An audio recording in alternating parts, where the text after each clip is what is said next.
I was just looking for a seat when the most powerful being in the spiral court took my arm and said, quite clearly and without apology, "Sit next to me, human."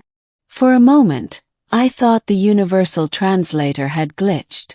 That happens sometimes when you're surrounded by 23 species whose vocal cords were never meant to agree on anything.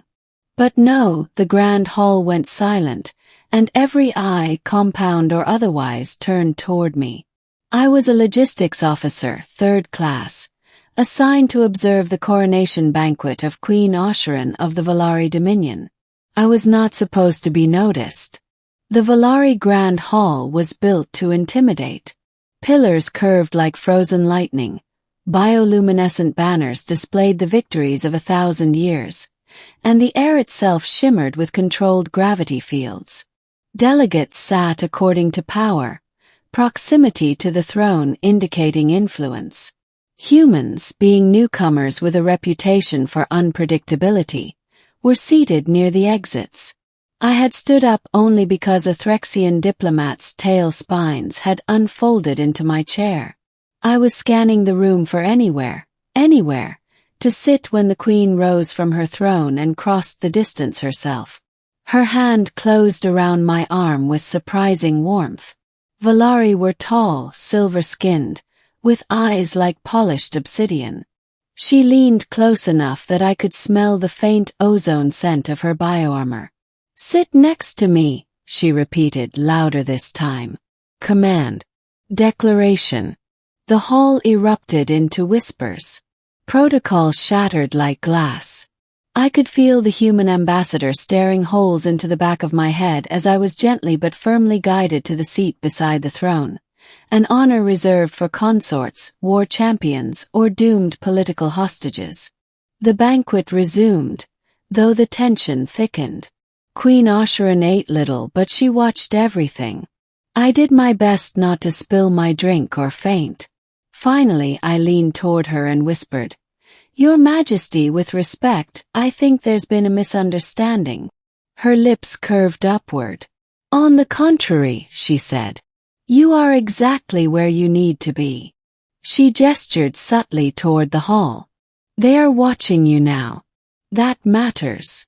As the courses passed, I began to understand. One by one, alien delegates approached, offering polite conversation that barely concealed probing questions. Why had the queen chosen a human? Was this a shift in alliance? A threat? I answered honestly. Humans, I explained, were good at surviving uncomfortable situations. We learned quickly. We remembered who treated us kindly.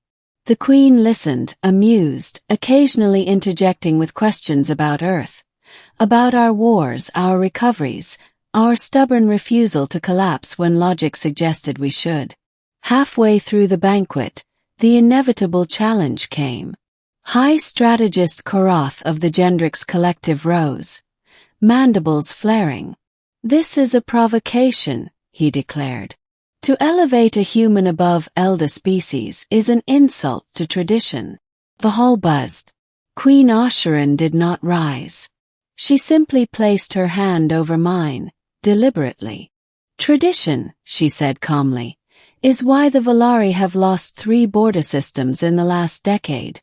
Humans do not worship tradition. They adapt. Tell me, strategist, how many wars has your collective lost?" Koroth bristled. "We do not lose." Cleared my throat. "Neither do we," I said. "We just redefine winning." Laughter, actual laughter, rippled through the hall. The queen's grip tightened briefly, approving.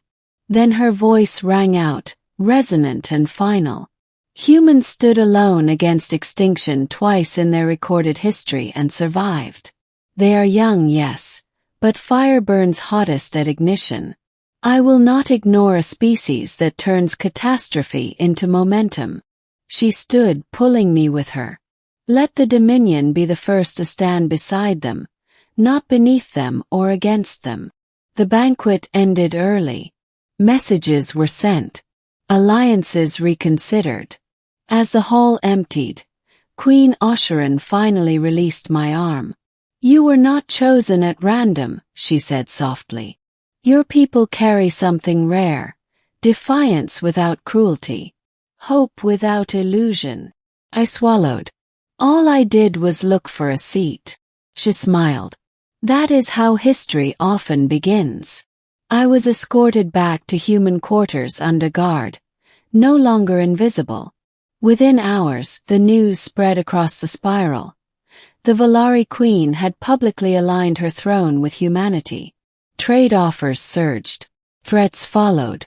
And war, inevitably, came later. But when it did, we did not face it alone. Years from now, historians would argue about strategy, resources, and timing. They would analyze treaties and battles. But I would remember the truth. I was just looking for a seat. And the Queen chose to stand with humanity instead. Years later, long after the banners of that banquet had been archived and the Grand Hall rebuilt twice over, I stood on a balcony overlooking a joint Valari, human shipyard. War had come, just as everyone predicted. It had been brutal, asymmetric, and unforgiving. Entire fleets were lost. Systems burned. But humanity did not break. And neither did the Valari. We adapted together. Where their ancient technology met our reckless ingenuity, something stronger was born. Queen Oshiran never called me her advisor, though that was what I became. She said titles were distractions. You remind me, she once told me, that power is not claimed by reaching upward, but by standing firm when history grabs your arm. She ruled for another 40 years, longer than any Valari monarch before her. When she finally passed, her final decree ensured humanity's permanent seat among the Dominion, not as subjects, not as clients, but as equals. I attended her memorial beside diplomats, soldiers, and beings who had once dismissed us as fragile mammals from a backwater star. They bowed to me. Thus, not because we demanded it, but because we had earned it. Sometimes, when young officers ask me how it all started, they expect a grand speech or a daring act of heroism. I disappoint them every time. I tell them the truth. I was tired. I was out of place. I was just looking for a seat. And the universe decided that was enough.